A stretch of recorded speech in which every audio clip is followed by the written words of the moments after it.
Les invito a abrir sus Biblias a la primera carta a Timoteo, escrito por el apóstol Pablo. Primera Timoteo, capítulo 1. Y hoy vamos a dar inicio a esta nueva serie sobre el libro de Primera a Timoteo. Y quisiera empezar leyendo desde el primer versículo y vamos a leer los primeros 7 versículos. Dice así la palabra del Señor. Pablo, apóstol de Cristo Jesús, por mandato de Dios nuestro Salvador, y de Cristo Jesús, nuestra esperanza. A Timoteo, verdadero hijo en la fe, gracia, misericordia y paz de parte de Dios Padre y de Cristo Jesús, nuestro Señor. Tal como te rogué al salir para Macedonia, que te quedaras en Éfeso, para que instruyeras a algunos que no enseñaran doctrinas extrañas, ni prestaran atención a mitos y genealogías interminables, lo que da lugar a discusiones inútiles, en vez de hacer avanzar el plan de Dios que es por fe. Así te encargo ahora. Pero el propósito de nuestra instrucción es el amor, nacido de un corazón puro, de una buena conciencia y de una fe sincera. Pues algunos, desviándose de estas cosas, se han apartado hacia una vana palabrería. Quieren ser maestros de la ley, aunque no saben lo que dicen ni entienden las cosas acerca de las cuales hacen declaraciones categóricas. Oremos al Señor. Padre celestial, gracias te damos, Padre, por esta carta que el apóstol Pablo envió a Timoteo. Gracias te damos, Señor, por inspirar esta carta y por preservar esta carta hasta el día de hoy para nuestro beneficio. Y pedimos, Padre celestial, que conforme estudiamos este libro, Señor, tú seas glorificado. Pedimos también, Señor, que seamos nosotros edificados en la fe, santificados, confrontados con nuestro pecado y dirigidos siempre a tu gracia. Gracias te damos, Padre, en el nombre de Cristo Jesús. Amén. ¿Alguna vez has recibido una carta de un ser querido, quizás un amigo de él no habías escuchado en mucho tiempo, y te llega una carta de este amigo, una persona que aprecias mucho, pero piensas que tal vez esta persona ya se olvidó de ti, y repentinamente aparece un texto en tu celular de esta persona, y sientes en tu corazón una alegría, un gozo. Esta persona se recordó de ti y te mandó algo, un mensaje quizás este mensaje es de mucho valor para ti. Seguramente la carta que vamos a leer fue de mucho valor para Timoteo. Timoteo era amigo del apóstol Pablo, discípulo del apóstol Pablo, enseñado por el apóstol Pablo, y seguramente él pensaba del apóstol Pablo como un padre en la fe, espiritualmente hablando. Lo tenía en mucha estima. Vamos a considerar hoy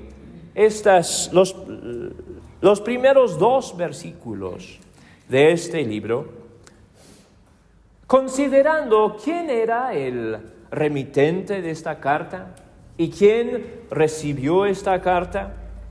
Y vamos a hablar de algunas cosas que el apóstol Pablo menciona en estos primeros 2 versículos.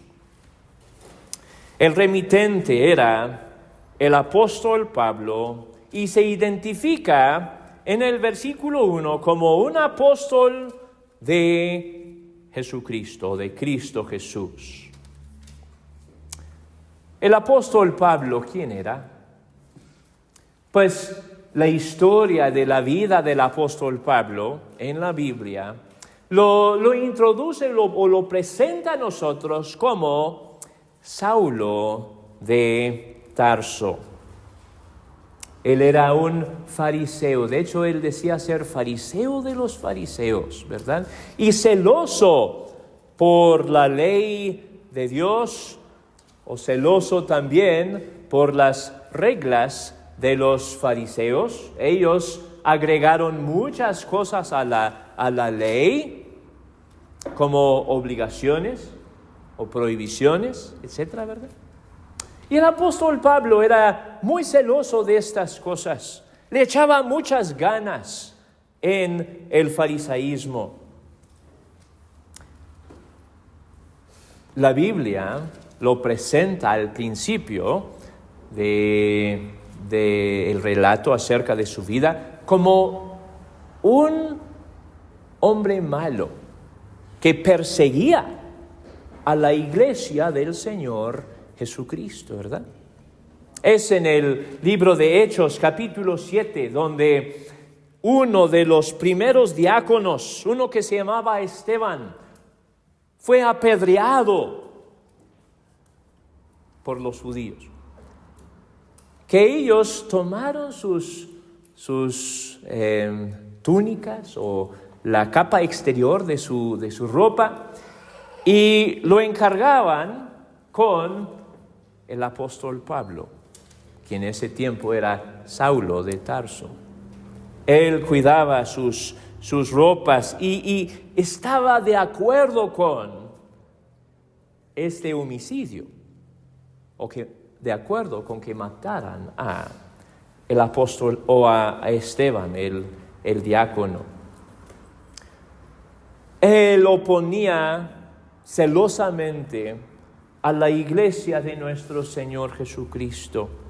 Y en plan de prender a unos de los cristianos, él fue rumbo a Damasco un día. Y en el libro de Hechos, capítulo 9, leemos de un encuentro que tuvo Saulo de Tarso, yendo por el camino. Repentinamente se vio una luz muy intensa y se escuchó una voz del cielo que decía: Saulo, Saulo, ¿por qué me persigues? Y Saulo responde diciendo: ¿quién eres, Señor? Ya se había caído del burro o macho o mula, no sé, del que estaba cabalgando yendo hacia Damasco. Se cayó al suelo. ¿Quién eres, Señor? Dice: yo soy Jesús, a quien tú persigues, le dijo la voz del cielo. Y luego el Señor Jesús le dio ciertas instrucciones. Pero de ahí, la vida de Saulo de Tarso fue totalmente transformado. El Señor le dio nueva vida. El Señor lo convirtió. Ahora, Saulo obviamente tenía ciertas habilidades especiales, cierto conocimiento del Antiguo Testamento, un excelente conocimiento del Antiguo Testamento, siendo que era fariseo de los fariseos. Y Dios quiso utilizar esto. El apóstol Pablo se convirtió después de algunos años. Y dice en el libro de Gálatas que él, después de ser convertido, fue a Arabia por un buen tiempo. Y ahí estuvo a solas con el Señor. Y el Señor luego lo envió como el apóstol a los gentiles. Y Él llevó el mensaje de Cristo, el evangelio de nuestro Señor, a muchos lugares. Y leemos acerca de este ministerio que llevó a cabo el apóstol Pablo en el libro de los Hechos.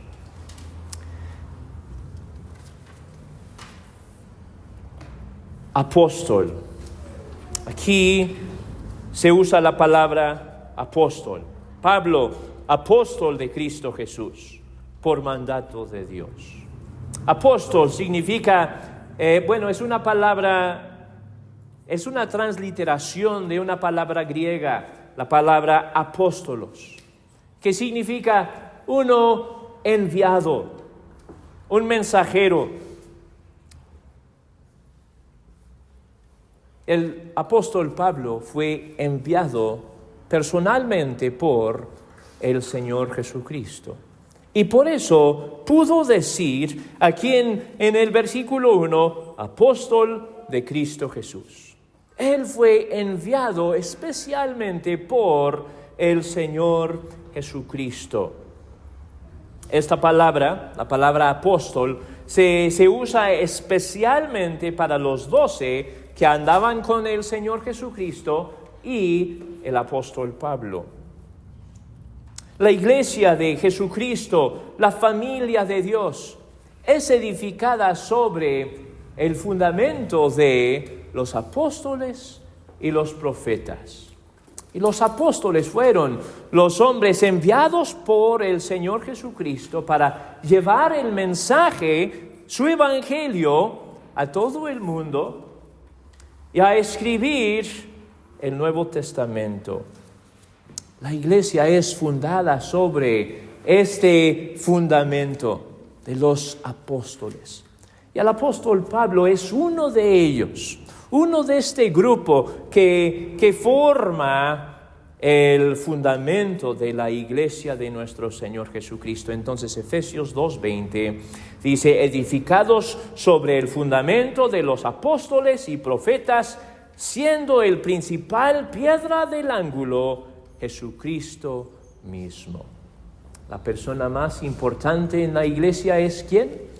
Es el Señor Jesucristo, ¿verdad? El Señor Jesucristo. Él es el gran pastor de la grey, ¿verdad? Él es la piedra angular y es en relación con esa piedra angular que todas las demás piedras o ladrillos formamos la iglesia de nuestro Señor Jesucristo.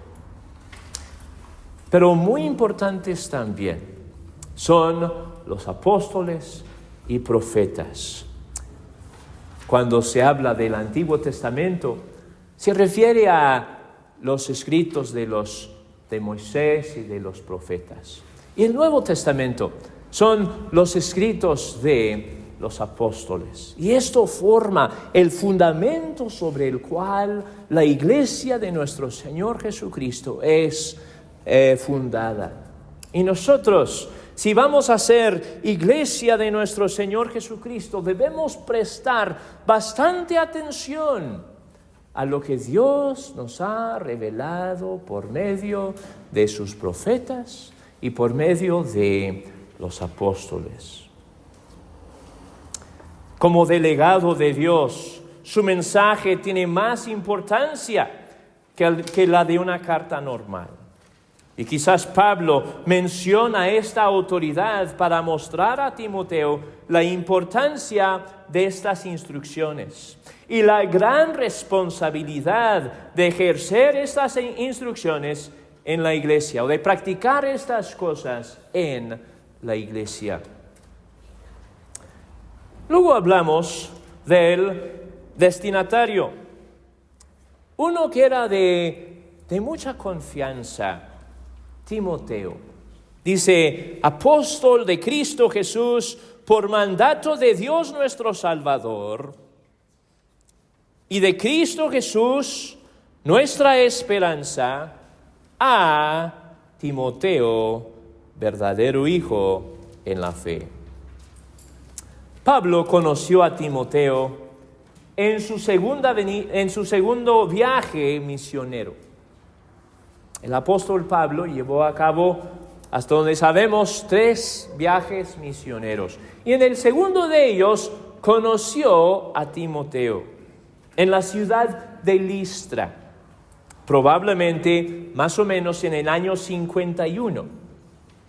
De ahí en adelante, Timoteo tenía un papel importante en el ministerio del apóstol Pablo. Timoteo empezó a viajar con el apóstol Pablo como uno de sus compañeros en el trabajo. Qué privilegio era poder colaborar con el apóstol Pablo. Y aquí Pablo se refiere a Timoteo como su verdadero hijo. Mi verdadero hijo en la fe. En eso escuchamos el cariño con que el apóstol Pablo consideraba a Timoteo. También la responsabilidad que el apóstol creía tener para con su amigo y discípulo. También habla de una importante influencia que el apóstol Pablo tenía en la vida de este hombre. Una mayoría de los eruditos concluyen que Primera de Timoteo fue escrito en los años medios de los 60, por ahí como el 64, 5, 6, por ahí más o menos. El apóstol Pablo ya ha conocido a Timoteo quizás unos 10, 12, 14 años, más o menos. Y ha sido un fiel colaborador con el apóstol Pablo en su ministerio. Vemos en el libro de Filipenses la manera en que el apóstol Pablo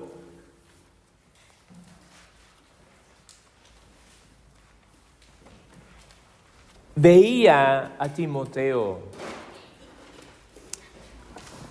Filipenses capítulo 2, el versículo 19. Pero espero en el Señor enviarles pronto a Timoteo, a fin de que yo también sea alentado al saber de la condición de ustedes. Pues a nadie más tengo del mismo sentir, y que esté sinceramente interesado en el bienestar de ustedes. Porque todos buscan sus propios intereses, no los de Cristo Jesús. Pero ustedes conocen los probados méritos de Timoteo, que sirvió conmigo en la propagación del Evangelio como un hijo sirve a su padre. Por tanto, a este espero enviárselo inmediatamente, tan pronto vea cómo van las cosas conmigo. Y confío en el Señor, que también yo mismo iré pronto. Aquí vemos que el apóstol Pablo tenía a Timoteo en alta estima también, lo consideraba fiel. ¿Cuántos son los que buscan promoverse a sí mismos, promover sus propios intereses? ¿Cuántos son los que son motivados principalmente por el honor o el respeto de otras personas? O quizás motivados por cuestiones económicas. ¿Cuántos son los que piensan primero en sí mismos y no en Dios? Y aquí el apóstol Pablo dice, Timoteo es un hombre fiel, un hombre que está buscando primero el reino de Dios y su justicia. Un hermano que procurará el bienestar de la iglesia más que su propia comodidad honor o posición. Y esto es admirable. Timoteo nos sirve como un buen ejemplo de madurez en Cristo, de madurez en Cristo. Que seamos imitadores de esa clase de actitud. Amantes primeramente de Dios y de su iglesia, y no de nosotros mismos.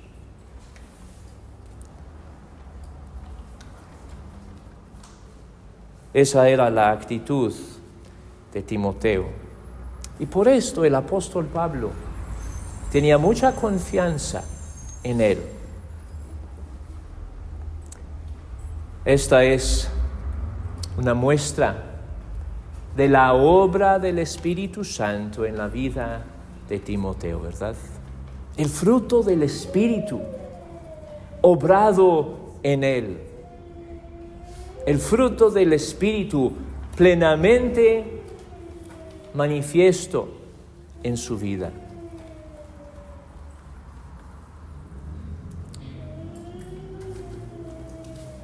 Un hombre de mucho compromiso,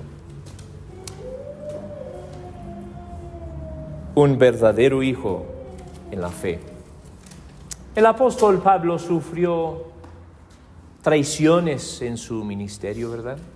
Pensamos en hombres como Demas, un hombre que trabajó mucho tiempo con el apóstol Pablo, aparentemente, y luego al fin de la vida del apóstol Pablo dice de él: Demas se ha ido a Tesalónica, habiendo amado a este mundo, ¿verdad?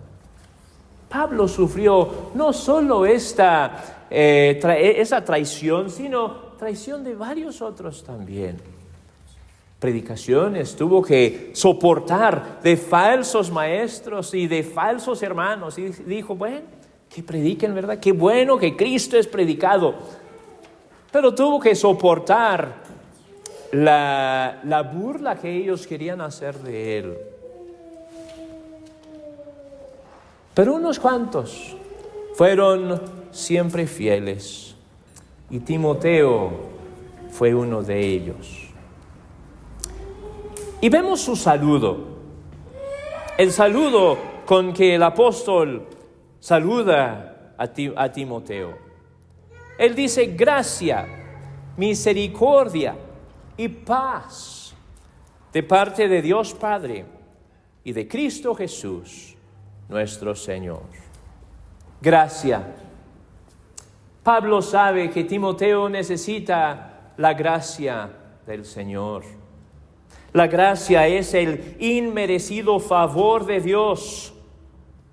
Y Timoteo necesita este inmerecido favor de Dios sobre su vida y ministerio. Gracia para habilitar a Timoteo para la obra del ministerio. Y Pablo se refiere a la gracia en estos términos. En primera a los Corintios, capítulo 15, la primera carta a los Corintios, capítulo 15 y el versículo 10. Pero por la gracia de Dios soy lo que soy, y su gracia para conmigo no resultó vana. Antes bien he trabajado mucho más que todos ellos, aunque no yo, sino la gracia de Dios en mí. La gracia de Dios no es algo meramente pasivo, o Dios solo aceptando al pecador, sino que es Dios aceptando al pecador y convirtiendo al pecador y dando a su Hijo en Cristo la habilidad que necesita para vencer las tentaciones de la carne y para obedecer a Dios. El apóstol Pablo aquí atribuye su éxito en el ministerio a la gracia de Dios. Fue la gracia de Dios obrando en mí que me dio éxito en el ministerio, que me hizo trabajar más que todos los demás. El apóstol Pablo sabe que esto es lo que Timoteo necesita también. Él necesita esa gracia obrando en su vida, produciendo fuerza para trabajar en el ministerio y éxito en la predicación del Evangelio. Él sabe que lo que Timoteo necesita es la obra de la gracia. Es lo que nosotros también necesitamos en nuestras vidas, la obra de la gracia de Dios, dándonos la capacidad, la habilidad, el compromiso de hacer lo que el Señor requiere de nosotros para promover el reino de Dios en nuestras propias casas, en nuestras comunidades, en nuestra propia vida. Necesitamos la gracia de Dios. La gracia de Dios no es pasiva, sino que la gracia de Dios nos salva y luego nos enseña a renunciar la rebeldía en contra de Dios, la impureza, la mundanalidad, y seguir a nuestro Señor y obedecerlo. Gracia para sostener a Timoteo en el ministerio. Muchos de los que empiezan un trabajo como el que tenía Timoteo no duran mucho. Empiezan bien tal vez, pero muchos se desaniman, se cansan. Pablo sabe que Timoteo necesita la gracia de Dios sosteniéndolo,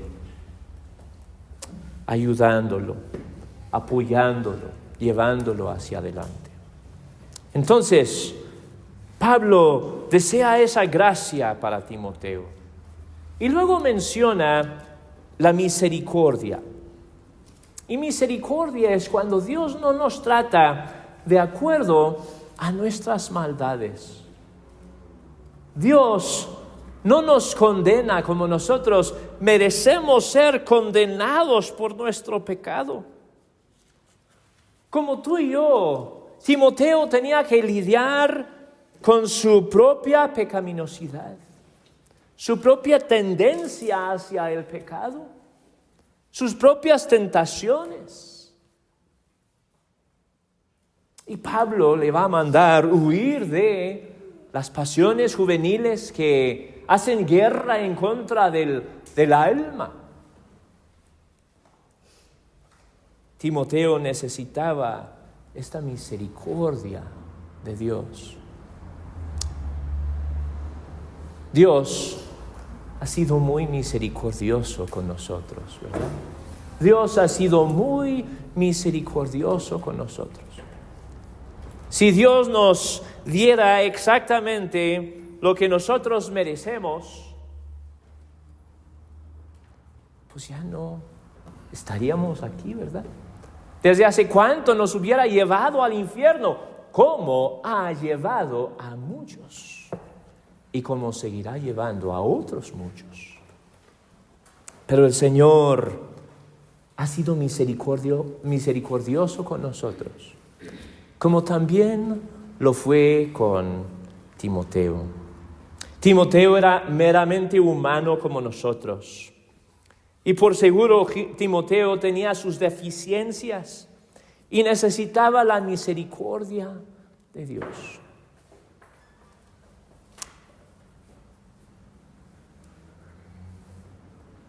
Miqueas capítulo 7 dice así: ¿qué Dios como tú, que perdona la maldad y olvida el pecado del remanente de su heredad?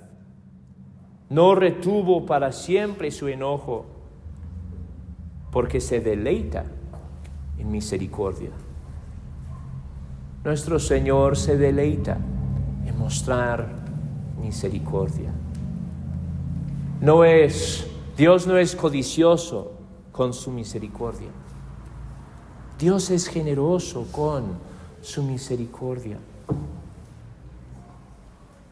¿Y qué misericordia de su parte de recibir a pecadores como nosotros? Entonces el apóstol Pablo desea la misericordia de Dios sobre Timoteo y luego paz de parte de Dios Padre. Pablo sabía que en medio de las luchas del ministerio, era seguro que Timoteo experimentaba momentos de turbación, momentos de conflicto, momentos de desacuerdos, momentos difíciles. Él necesitaba la paz de Dios. Hombres lo iban a oponer. Seguramente tuvo que enfrentar mucha oposición de hombres impíos y tal vez de unos creyentes, pero oponiendo ciertas cosas. Quizás tuvo que enfrentar faltas económicas, amenazas, la apostasía de unos supuestos hermanos, la soledad, su propia lucha contra el pecado. Y en medio de todo esto era importante para Timoteo dejarse gobernar por la paz de Dios. La paz de Dios que sobrepasa todo entendimiento.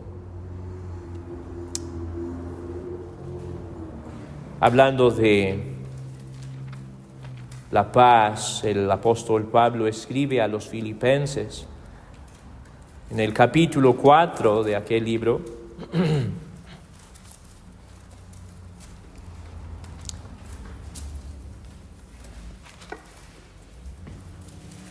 de cómo el creyente en el Señor Jesucristo puede experimentar la paz de Dios, aún en medio de dificultades, en medio de tentaciones, en medio de oposición, en medio de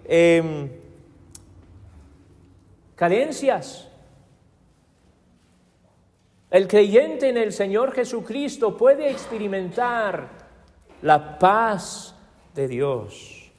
Porque aquí dice en el versículo 6, por nada estén afanosos, antes bien en todo, mediante oración y súplica, con acción de gracias, sean dadas a conocer sus peticiones delante de Dios. Y la paz de Dios, que sobrepasa todo entendimiento, guardará sus corazones y sus mentes en Cristo Jesús.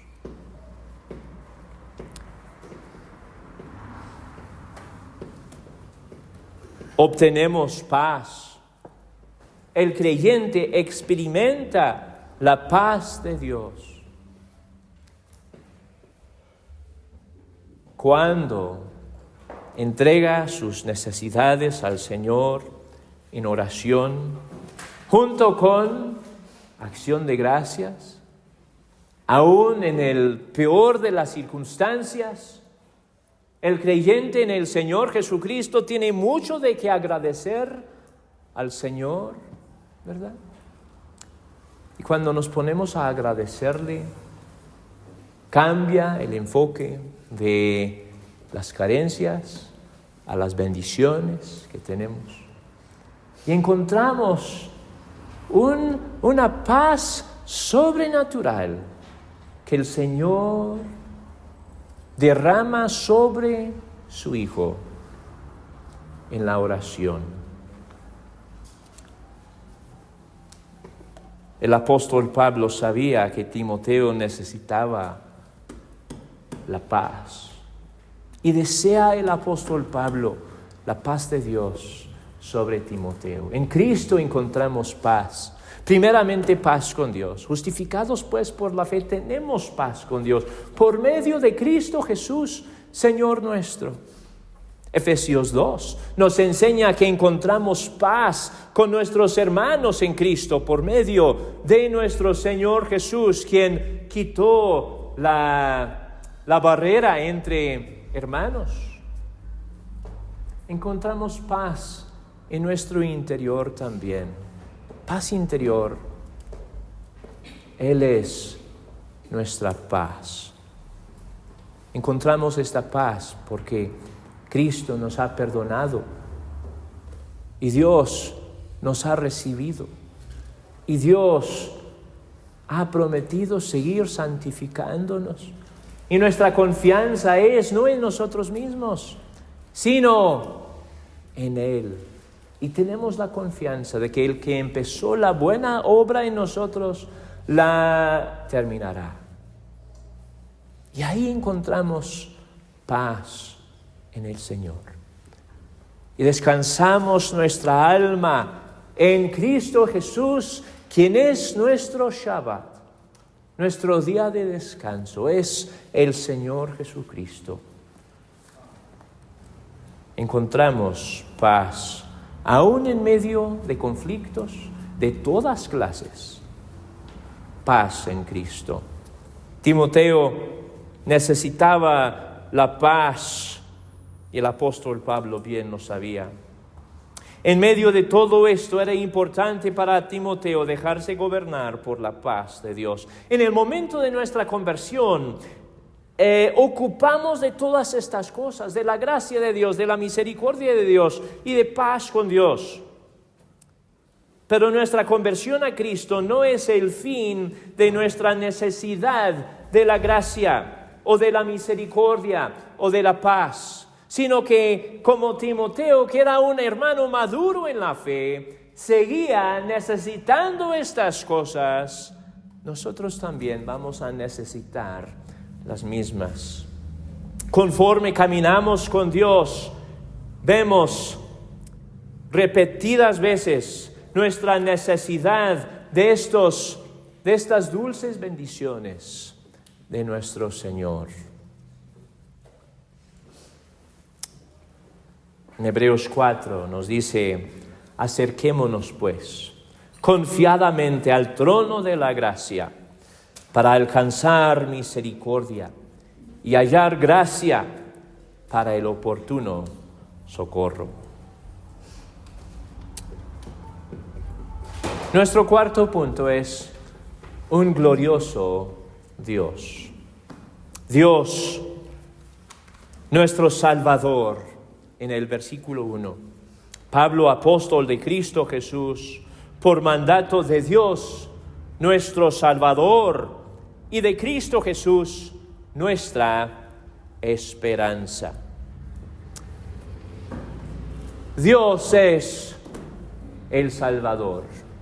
La Biblia nunca atribuye la obra de salvación al hombre, sino que solo y siempre atribuye la obra de salvación a Dios. El mensaje de Jonás es que la salvación pertenece al Señor. Él es Dios y fuera de Él no hay salvación. No hay otro Salvador. Isaías 43. Vamos a buscar Isaías 43 y el versículo 11. Isaías 43, 11.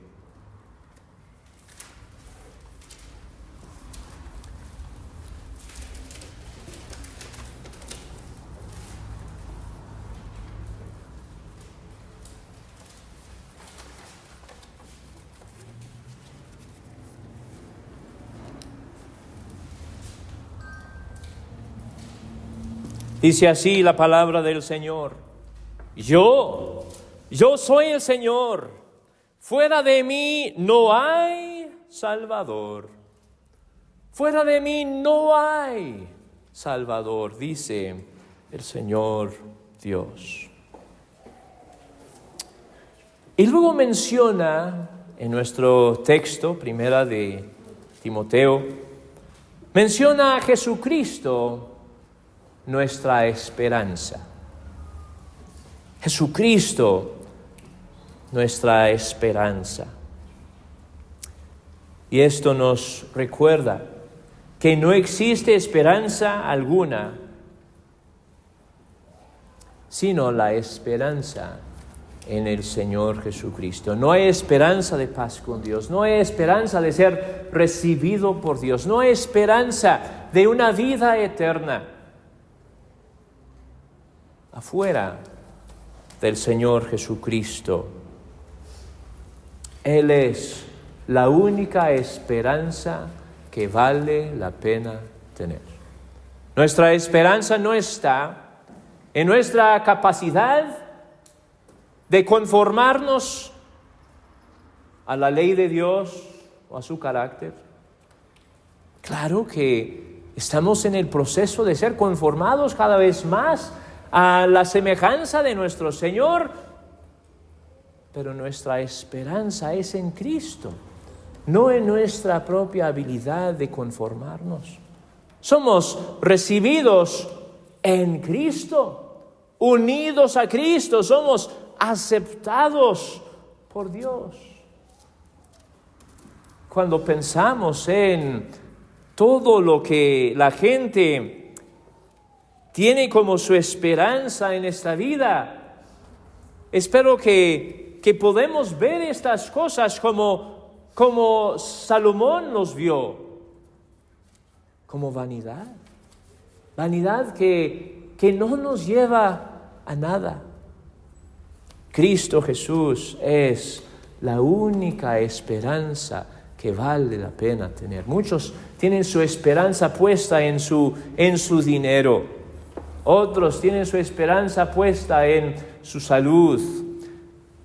Otros tienen su esperanza puesta en el entretenimiento. Y todas estas cosas fallan. Todas estas cosas fallan. Algún día vas a perder toda tu salud. Algún día pudieras perder todo tu dinero, y aun si no pierdes tu dinero en vida, en muerte sí lo perderás. Y que el Señor nos ayude a ver que el entretenimiento de este mundo no satisface en ningún sentido. Jesucristo es nuestra esperanza. Él es quien dio perfecta satisfacción a todos los justos requisitos de Dios el Padre. Él es quien dio su vida en rescate por muchos para traernos a Dios. Él es el perfectamente justo, quien tanto nos amó que vino y dio su vida por nosotros. Y somos aceptados, recibidos, amados en Cristo. Y luego dice, en el versículo 2, llama a Dios Padre. Así lo llama a nuestro Señor, Dios Padre. Para el creyente, Padre es uno de los nombres más dulces para Dios, ¿verdad?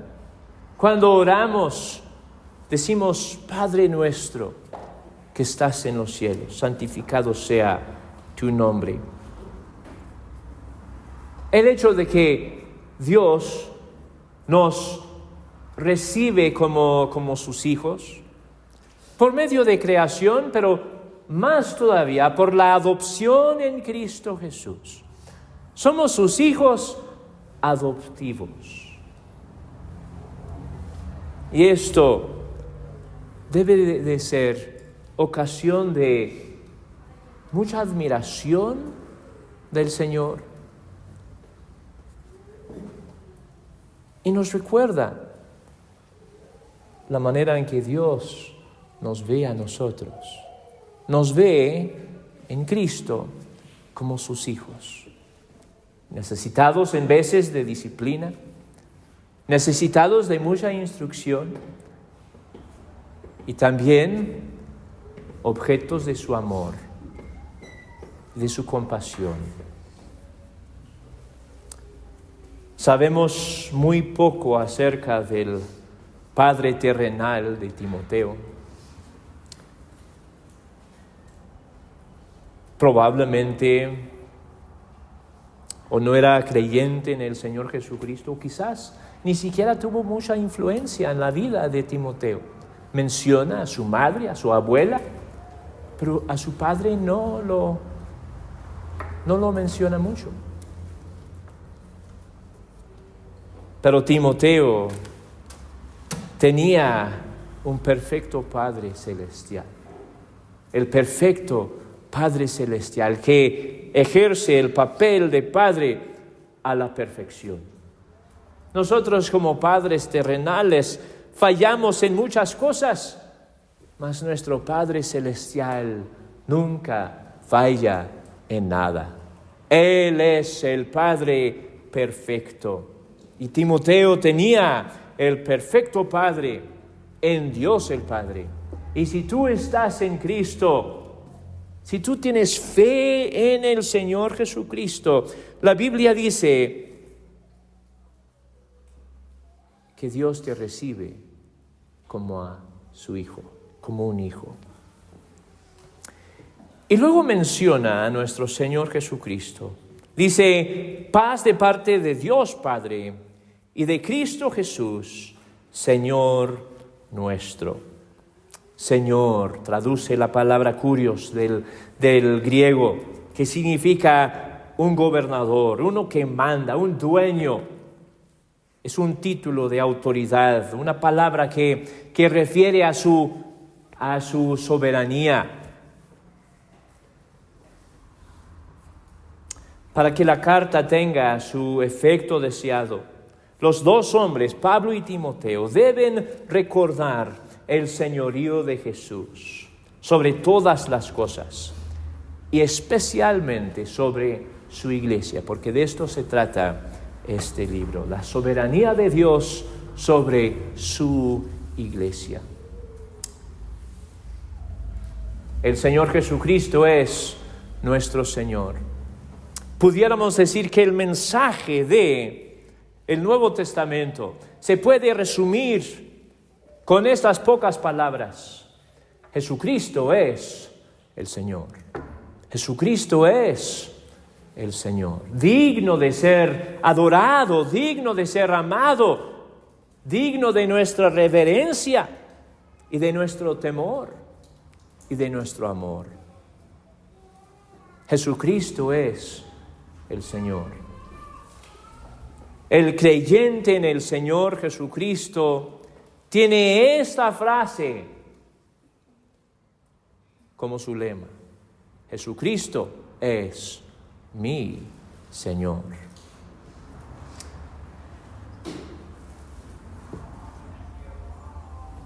Dios, en su misericordia, se ha revelado a nosotros a través de su palabra y a través de nuestro Señor Jesucristo. Dios hecho hombre para habitar entre nosotros, mostrarnos al Padre, ser nuestro perfecto ejemplo y dar su vida en rescate por muchos, como un sacrificio aceptable delante de Dios. El sacrificio perfecto, a través del cual nosotros somos recibidos como hijos de Dios. Tenemos nueva vida en el sacrificio de nuestro Señor Jesucristo. Y seguiremos en las próximas semanas estudiando este libro, Primera de Timoteo, y aprendiendo de él. Oremos al Señor. Padre Celestial, gracias te damos, Padre, por tu misericordia. Gracias por ser nuestro Padre. Gracias por recibirnos como tus hijos. Gracias por corregirnos como tus hijos. Gracias por ser el Padre perfecto. Y pedimos, Señor, que nos ayudes a amarte, reverenciarte y temerte como tú mereces, Señor. Gracias te damos, Padre, por este libro, Primera de Timoteo. Y pedimos, Señor, que sigas obrando en nuestras vidas a través de este libro, santificándonos más y más y cambiándonos a la semejanza de nuestro Señor Jesucristo. En su nombre oramos. Amén.